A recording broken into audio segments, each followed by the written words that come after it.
संबंध, पांडव सेना के शंख वादन का कौरव सेना पर क्या असर पड़ा, इसको आगे के श्लोक में कहते हैं।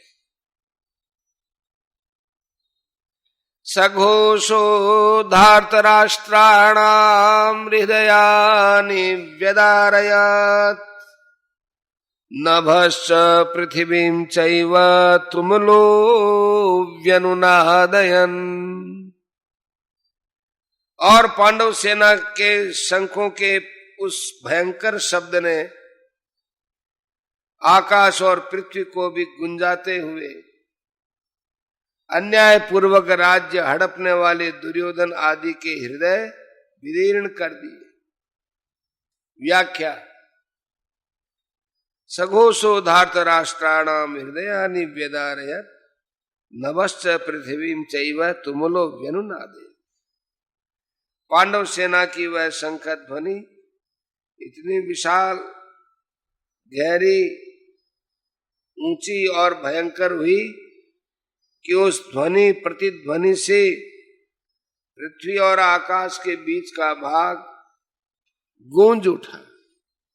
उस शब्द से अन्याय पूर्वक राज्य को हड़पने वाले के और उनकी सहायता के लिए उनके पक्ष में खड़े हुए राजाओं के हृदय विदीर्ण हो गए।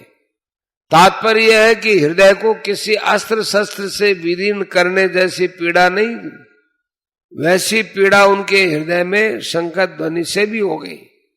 उस शंख ध्वनि ने कौरव सेना के हृदय में युद्ध का जो उत्साह था, बल था, उसको कमजोर बना दिया, जिससे उनके हृदय में पांडव सेना का भय उत्पन्न हो गया। संजय ये बातें धृतराष्ट्र को सुना रहे।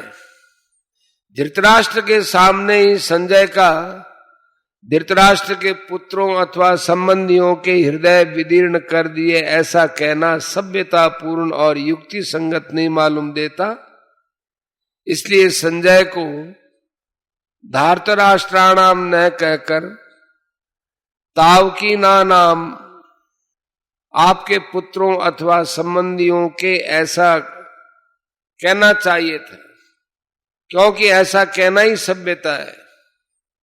इस दृष्टि से यहां धार्तराष्ट्राणाम पद का अर्थ जिन्होंने अन्याय पूर्वक राज्य को धारण किया है ऐसा लेना युक्ति संगत और सभ्यतापूर्ण मालूम देता है।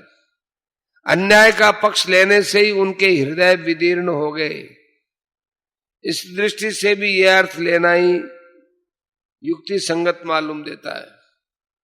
यहां ही शंका होती है कि कौरवों की 11 अक्षौहिणी सेना के शंख आदि बाजे बजे तो उनके शब्द का पांडव सेना पर कुछ भी असर नहीं हुआ, पर पांडवों की 7 अक्षौहिणी सेना के शंख बजे तो उनके शब्द से कौरव सेना के हृदय विदीर्ण क्यों हो गए?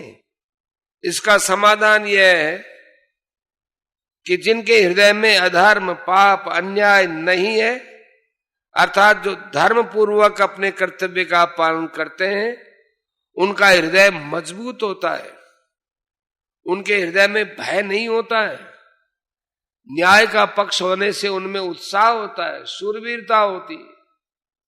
पांडवों ने वनवास से पहले भी न्याय और धर्म का राज्य किया था और वनवास के बाद भी नियम के अनुसार कौरवों से न्याय पूर्वक अपना राज्य मांगा था। अतः उनके हृदय में भय नहीं था, प्रत्युत उत्साह था, शूरवीरता थी। तात्पर्य है कि पांडवों का पक्ष धर्म का था, इस कारण कौरवों की 11 अक्षौहिणी सेना के बाजों के शब्द का पांडव सेना पर कोई असर नहीं हुआ। परंतु जो अधर्म, पाप, अन्याय आदि करते हैं उनके हृदय स्वाभाविक ही कमजोर होते हैं। उनके हृदय में निर्भयता, निशंकता नहीं रहती।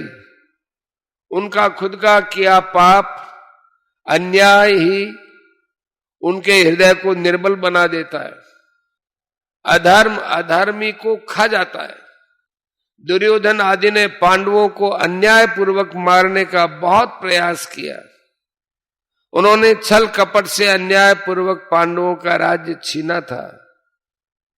और उनको बहुत कष्ट दिए थे।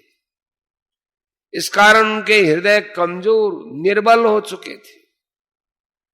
तात्पर्य यह है कि कौरवों का पक्ष अधर्म का था, इसलिए पांडवों की 7 अक्षौहिणी सेना के संकट ध्वनि से उनके हृदय विदीर्ण हो गए, उनमें बड़े जोर की पीड़ा होने लगी। इस प्रसंग से साधक को सावधान हो जाना चाहिए कि उनके द्वारा अपने शरीर, वाणी, मन से कभी भी कोई अन्याय और अधर्म का आचरण न हो। अन्याय और अधर्म युक्त आचरण से मनुष्य का हृदय कमजोर, निर्बल हो जाता है, उसके हृदय में भय पैदा हो जाता है। उदाहरणार्थ लंकापति रावण, सारी त्रिलोकी उससे डरती थी। वही रावण जब सीता का हरण करने जाता है तब भयभीत होकर इधर उधर देखता है। सून बीच 10 कंदर देखा, आवा निकट जति के बेखा, जाके डर सुर असुर डेराई, निशिन नींद नहीं अन्न न खाई, 110 शीश स्वान की नाई, इतउत चितई चला भड़ी आई, इमी कुपंथ पग देत खगेसा, रहन तेज तन बुद्धि बल लेसा।